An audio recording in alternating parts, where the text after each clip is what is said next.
In a rural residential neighborhood of Carl Junction, Missouri this afternoon, a housewife saw a man in the woods that she thought resembled James Lewis, the man who remains the hottest lead so far in the Tylenol cyanide case. Police and reporters raced to check out a possible sighting that turned out to be a false alarm. But the scene here sums up the mood of a town that is suddenly in the national limelight. I think people are edgy as long as the possibility exists that he is in the area. I think the town will be edgy until he's caught. Yes. Do you have many sightings like this in a day?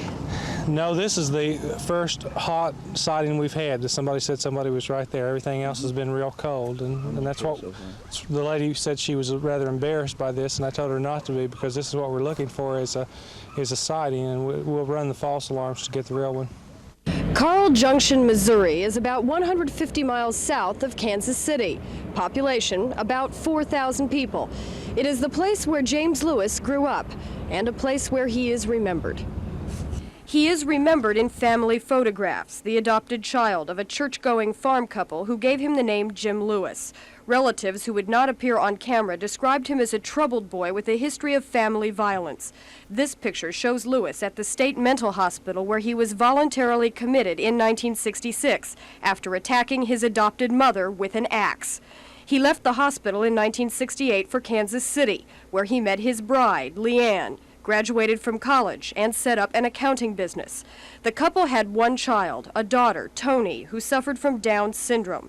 She died in 1974 at the age of 5. Doctors blamed the child's death on heart trouble. Leanne Lewis grieved openly, but relatives say Jim Lewis kept his feelings inside. A Carl Junction policeman who speculated that Lewis carried a grudge against a drug company now claims he was misquoted.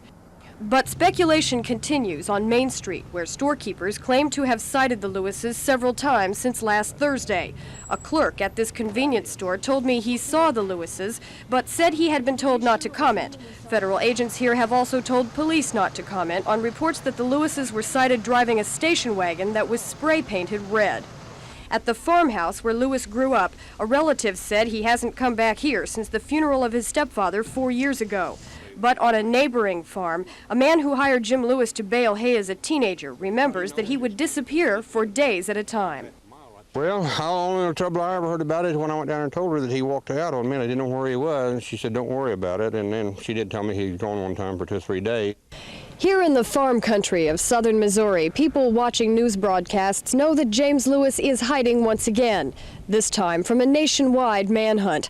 And while authorities search for the man they would like to question in connection with the Tylenol case, people here are wondering if he has come back home. Terry Anzur, Channel 2 News, Carl Junction, Missouri.